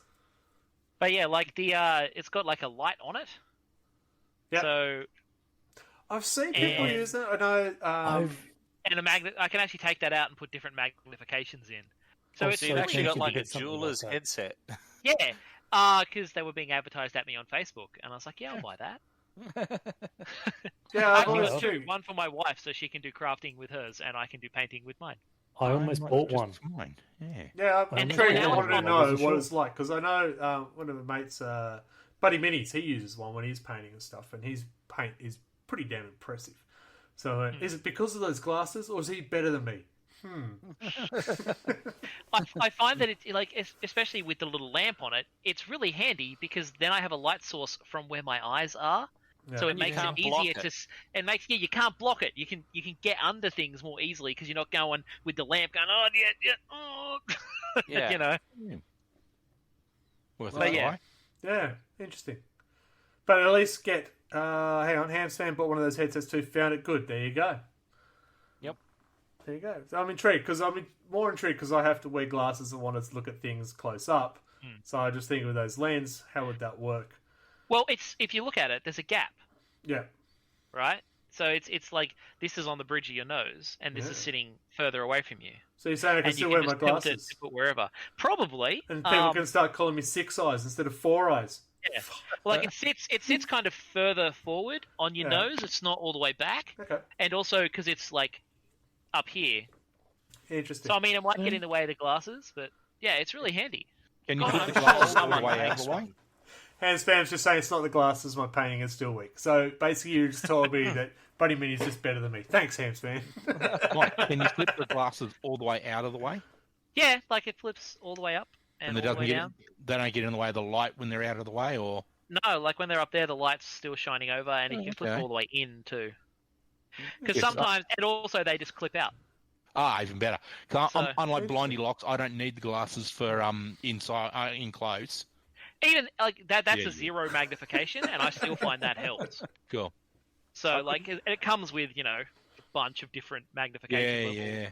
Okay. I've seen them at Spotlight, and I thought, oh, is it worth the $20? Is it? Oh, and yeah, it might be worth it. Yeah, But you won't spend $14 on a water pot. Come on. You got a light and a magnifier and everything. This holds Just a water. cup. It's not just a Bloody cup. I have Alright. to say that reading glasses saved my painting miniatures because I couldn't see the. No, it didn't save my painting. It got me frustrated with my painting because I saw old models. Went, oh, look at all this. Oh no, don't do that. Never look at your old models. Yeah. I couldn't see the paintbrush. I was like, no, I do need glasses there. It is fun. So, okay, so we've covered the hobby. Basically, if you're a beginner, start with the Citadel paints, start with the Citadel brushes. We'll keep you going. If you can find some alternative for brushes, Army Paint is a good one. Apparently $2 shops are also good. Just making sure that the point is neat. Yeah. That's the biggest part. We've forgotten one very important thing for actually playing the game. We're about to talk about that. The game itself. But I was trying to cover the hobby part because I keep going back to it. Boring now. Right, so the game part. Right, you need to bring tools to each game. So we're talking about the must-haves on game day. What you must have. Go ahead. Tape measure. Tape measure. Tape measure. Don't buy the GW one. Dice. I'm living through. Don't buy the GW tape measure. It's garbage. Go to the hardware store and just buy a Imperial/metric one. Go to Bunnings and get a $4 Bunnings brand. $4 Bunnings fucking tape measure. Yep. But nice I did it. It was cool, but it was way too expensive for what I got. I think also the limitations here in Australia, we don't use inches. Yeah, I cannot use that tape measure for anything other than Warhammer. Yeah. That's fine. You love Warhammer. But I mean, some of the other non-GW ones are pretty good, like in terms of cost to utility, because like they have a much smoother slide and they don't break as easily. And, because they're built for building sites and stuff. So I mean the gaming ones. There are some gaming ones that feel a lot better than the cheap builders ones. I do have an Army Painter one, and I like it. It's good. And the reason I bought it because I went to a game day. I forgot my tape measure. Shit. I'm going to buy one. I have an Army Painter one because I went down to Jolt and I got out my GW one, measured something, let go, and the end snapped off as it went close. I've heard of that happening to other people. You're not alone. The other one that trick the GW one likes to do is the release lock just doesn't work. Stops working. Yeah. Mm-hmm. And then you have. We've had every time I go to Jolt. Nearly every time I have a game there, I buy a new tape measure. There's some Bunnings up the road, dude. What are you doing? Because it's convenience fee. The game. Yeah. And you go, I haven't got my tape measure. I think it's important. I think we've had an episode where we talked about this, but it's pretty important to have your own tape measure, your own dice, and your own books. Yes. Even if it's PDF on a tablet, have your books. Or a sheaf of paper you've printed out. It's so important. And dice. All right, so people dice. get funny about dice. I'm happy if people use mine, but some people get funny about dice. Yeah, well, using yours I don't mind because they're loaded. Just don't know how to load them properly. Doesn't mean I'm going to let you use them from now on. You can use, when I say, can I borrow your dice? Sixes for not everybody. Those ones, but these ones. I'll give you the ones with the bottom of the container, not the ones on the top. They're good. He's got an Infinity set and he's got a Warhammer set. I don't mind lending people my dice, but it does feel weird when someone shows up to a game with no dice. But it's not just having dice; it's having enough dice. Yes. For me, when I'm playing with Necrons, sometimes I'm throwing down a lot of dice. So I made sure I've got enough. I've seen people turn up with 5 D6s. It's like, you're not playing a game of D&D, dude. They're playing all a character sheet. You need more D6s for a game of D&D. Yeah. Realman's fireball's going to be way more than 3. Way more than 5. It's not only just for rolling, it's also wound notification. So if you've got a wound on certain characters and stuff like that, you need to put down something. So if you don't have a dice for that, you need a token of some sort.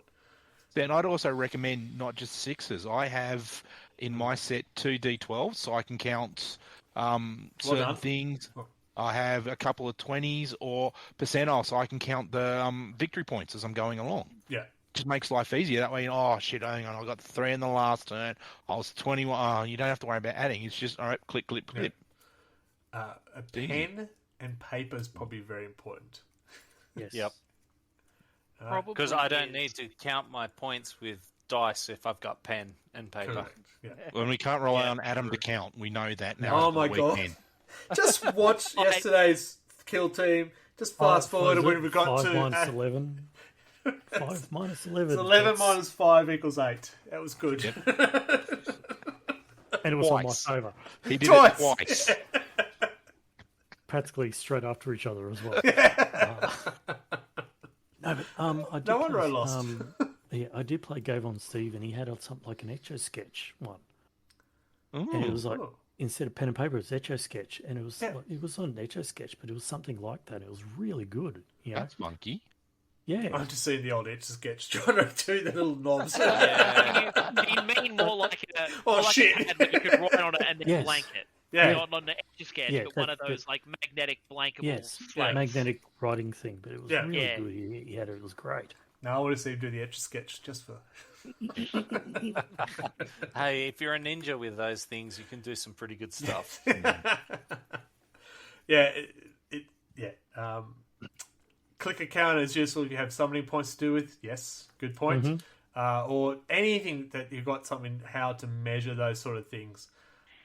You do need something. You can't, and don't rely on the opposition to have a tape measure for you, a rule book for you, and stuff like that. I think it's What pretty I cool. one thing I did like, but has become a bit outdated with some of the higher scoring games you can have, is the victory point and command point Yes. token, like Yeah. the trackers that you got with, I think it was like last edition's bloody Unitorium manual or something. There was a set you could buy that had all the Yeah. campaign things, and it came with with 2 of these clicker things to track your like little dials to The- track your victory points and command points. Yeah, So the thing though is that having the pen and paper as a backup is really useful because I've had a few games where we've brought that kind of thing and the thing doesn't go up high enough for the points. Or Yeah, it that's what I doesn't- was saying. It's less useful now that the VPs have gone up, Yeah. but Yeah. it's still good for tracking like command points. Oh yeah, 100%. yeah. More stuff is good stuff. Basically, Chris and I are recording nearly everything on whiteboards now. So for our games, we have Yeah. Yeah, I whiteboard love in using the the room and- whiteboard.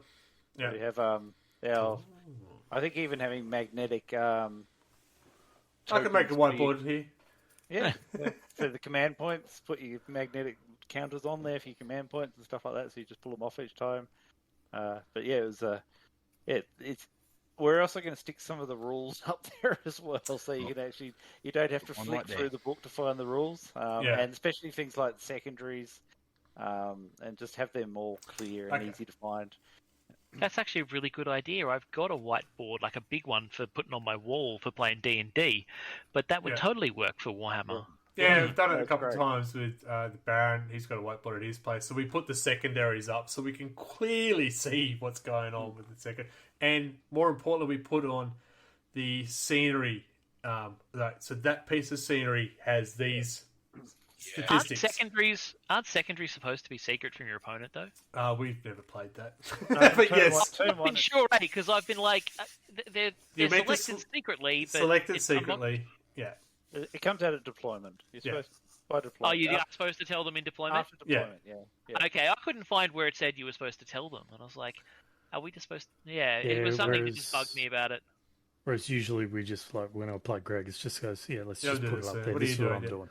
yeah. I So- need to know to put it up on the Okay. stream. That's my excuse.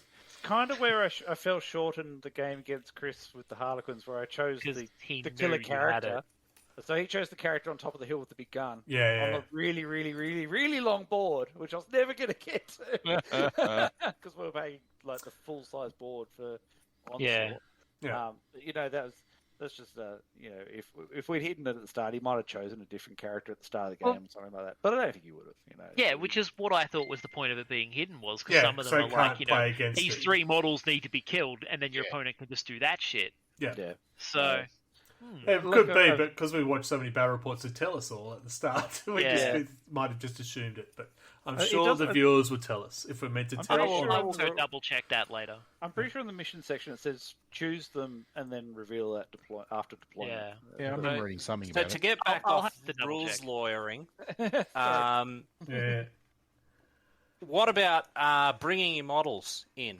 Yeah, the carrier, the containers to bring the models in. Yeah. What are people carrying their stuff in? I mean, I'm using some of those foam things, but since I've switched to Tyranids, my usage has fallen off because those things are huge and they just don't fit in any of the foam trays or anything like that. Yeah, Tyranids have got too many pointy things. They get stuck in the foam. The arms get stuck. They fall off. It's like a barrel of monkeys. That old game.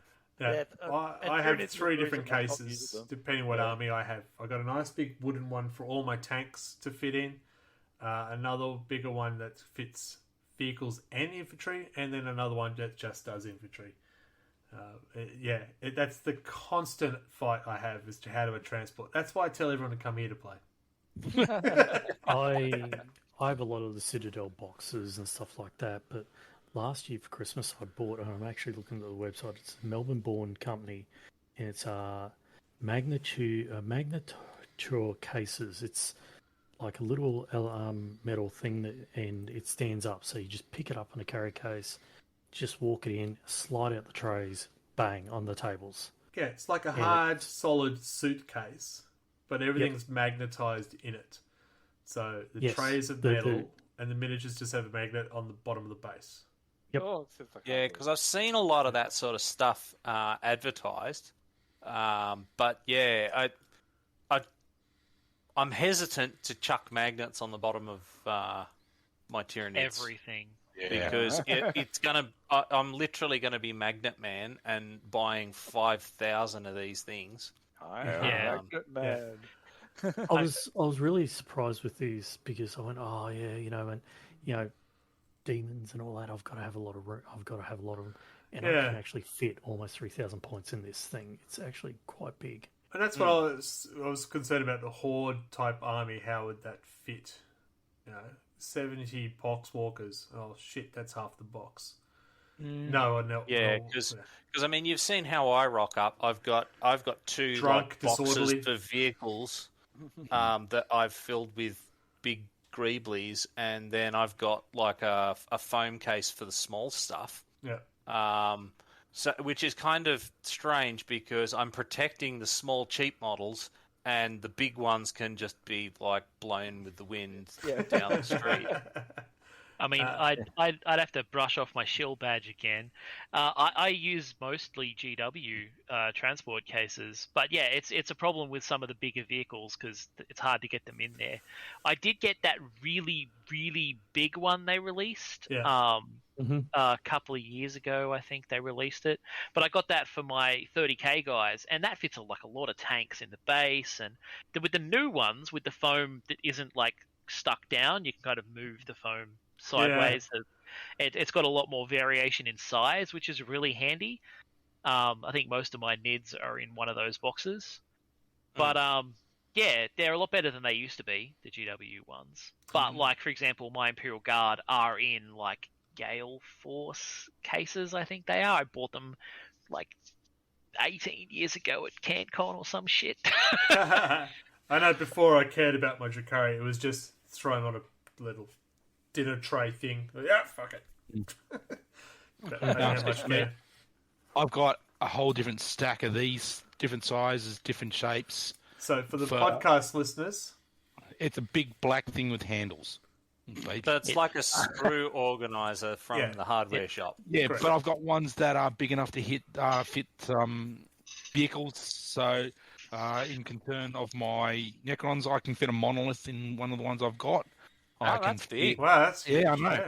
But I've got such a wide variety of sizes, shapes that I can temporarily pull stuff out onto my work desk behind me and use that to carry stuff in. So I've just got so much modular ability that I've never gone with any of the GW stuff because this stuff's just worked for me. So one of the things I did do with anything that's a flyer, I put magnets on the stands so I can transport them easier instead of gluing them to the top and stuff like that, so I can separate. And that's I don't glue them. I don't glue them. Like for the Hellions and the like the little flyers. They're little flyers, yeah. So the little stands and the jump packers and stuff like that. Those frickin' Inceptors of mine, they have never survived a transport 2 or from a game. Yeah. Like those new flight stands are shit. Yeah. So Hans fans made a good point. Make a cheeky cheat sheet for your army is good. Like the AOS reminders one was familiar. Yeah, and I've been trying to do that lately, especially when it comes to the cards, the tactical cards. Oh my god, how long is it since we played? What are they called? Stratagems. And psychic powers. Psychic powers, yeah. Because they're not ideally listed in the book. I do make a little note. I need to use this for this unit, and it'll work about this time. So I have about 7 or 8 ones I know I will use this force, and I know when to use them, as opposed to I've got something. What I found with NIDS was I kind of make a hand of cards that I frequently use. Yeah. So when I get to a game, I just turn the cards over, and I've got like the 10 most used stratagems and psychic powers just there, and I just chuck them out on the table so that I go, okay, I know I need to do something. It's that one. Yeah. So and the packs of cards that GW sells are definitely a handy thing to have for your army. So you don't need to reference the friggin' book. You can just get out the stratagem cards you want and have them sitting in front of you. Failing that, do what Greg does. Write it down on a piece of paper and have it separate so that you can find it. Yeah, I was about to ask the cards because I've picked up the Thousand Suns, the book, the miniatures, but it did not go the cards this time. Every other arm I have, every arm. To be honest, you're probably better off doing the whole read through the book and jot them down, because you're gonna buy the cards, and I guarantee you more than half of them will never see the light of day outside that box. Yeah. I agree. Because I've gone through cards for Ultramarines, I've gone through cards for Tyranids, and realistically, I maybe use 10 in each pack. The cards I find them useful for if you're Imperial Guard for orders, so you can put them next to certain units. And the psychic powers, definitely. They are useful. Well, but as I said, I mean, you're going to use very few of them ultimately. So as long as you're okay with that. Psychic powers are good, but as I found out at Grey Knights, they can reuse psychic powers over and over and over again. Yeah. So like Smite, that just goes up by 1 each time. Yeah. So that there isn't enough cards to go across when you're putting Hammer Hand on 5 squads of Terminators or something like that. Yeah. So I have made little tokens out of bases for each one, so I know which one's got white at the moment to cover off on that. You get debuffed. You get debuffed. You get debuffed. They're all buffed. Everyone gets debuffed. That's right. One thing that needs to be mentioned for those who aren't as familiar as you guys mostly are with your army line, that is a Battle Force editor, like Battle Scribe. Yeah. For me, that is an essential tool. Oh, 100%. I don't remember that this weapon is this and this is this and this. It is an essential tool for me to work up to the game. Whether I'm like Adam and I have it electronically on my device with me, or I've got my printout that's in my hand 90% of the game, I need that battle roster. Yeah, I think that's one of the big differences AOS and 40k. AOS has those data cards, and you can't really change. Yep. So I could go rock up with my data cards, put them on the table, and go, right, I know what I'm doing. But it's not as easy with the 40k, and you don't want to. Well, for me, I don't want to be going through the book because, again, they're still not greatly designed. They're getting better. To have that, in the past, I've actually had a tendency to photocopy the pages in my army and bring a small sheaf of photocopies of the specific unit, so I don't have to keep flicking back and forth in the book. Yeah. But my only problem with things like Battlescribe is I've seen people not understand their own readouts from Battlescribe because they've never looked in the codex. They've only ever used Battlescribe, so Battlescribe has told them they could do something they couldn't. For example, Battlescribe. I get you that. do have to vet whether it's a cheeky little, I've just changed a little word here. Yeah, and that's So they do have now Warhammer Plus or the Warhammer Builder to do your army and stuff like that. There's conversations about how good it is. We've had those, but I do think either one of those is much better than trying to add it up in your head, bring it down, written down. I just use Word Notepad I know. Computer. I know. It was aimed at you, works mate. It works well for you, and you can do that, and it's good that works for me. But I'll just say you've got to have something, and that's what you've got. I've got Battle Scribe. Other people will use Warhammer Plus. I've just got to have something to help me out. Yeah, I cheat though. I've got like text files with everything I own costed out in copy and pastable segments. So I basically all I heard is he cheats, and next time I play against him, I automatically win.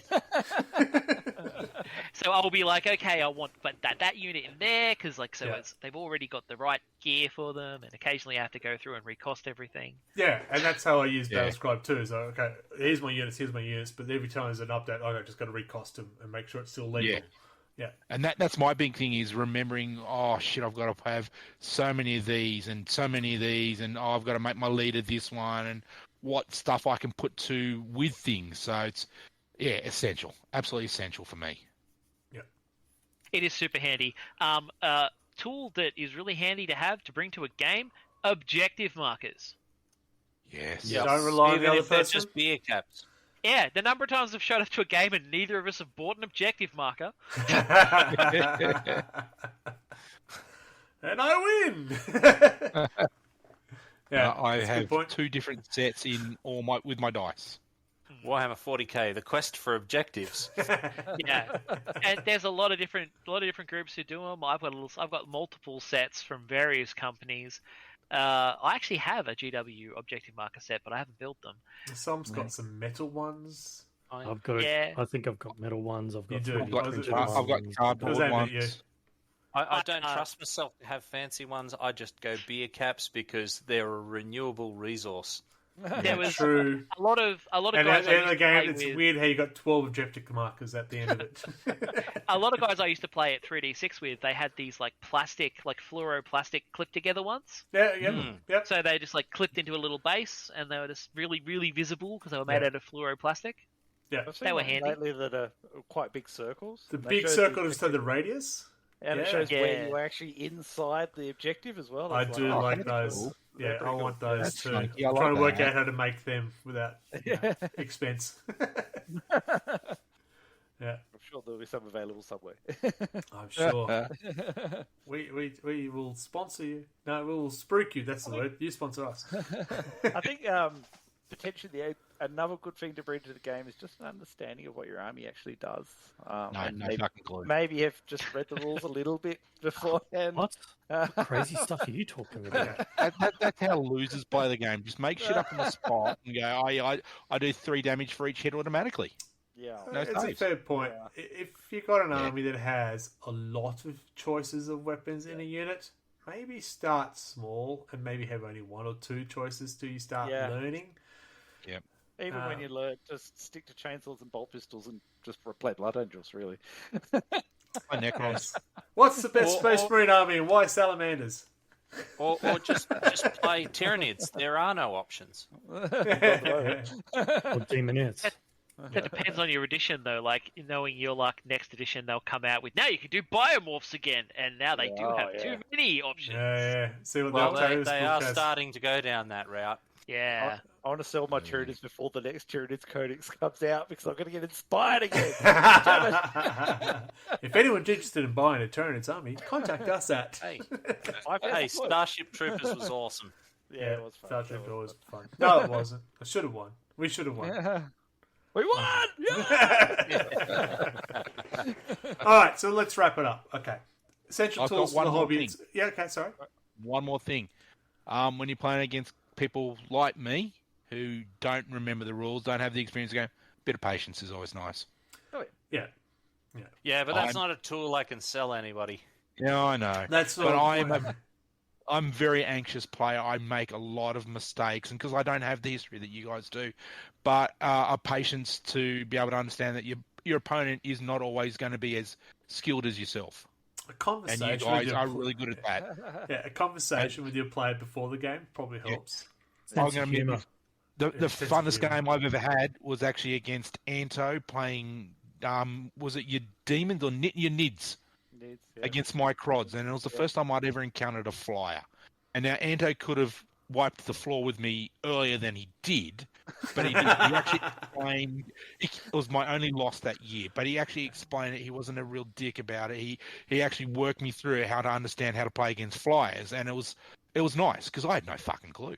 Yeah. So it was really good. I wish Greg did that I remember last that time game. I That was played a him. fun game. Oh, what? That was a great game, Anto.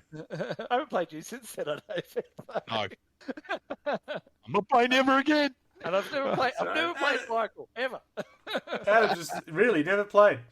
No. Yeah, we have not managed to actually play. We did get lined up a couple of times, and then shit happened, and the games didn't happen. Fair enough. All right, let's wrap it up. We're almost 2 hours into our. Oh, what? Yeah, I know. It's crazy. Yeah, I was going to say we should probably wrap up. Yeah. Okay, so 5 things you need to have for the hobby part of the side of the thing. Quick. Brush you like. Brushes, paint you like. Money. A GW Money. World Cup. A kidney to sell to buy more models. Clippers, paint, brush. Experiment with your brushes because Citadel ones work well. A light. A comfortable chair. Yeah, just the right height. Yeah. Oh, see, I do most of my painting in the kitchen table. Kitchen chairs. I do mine in the toilet. Ventilated room.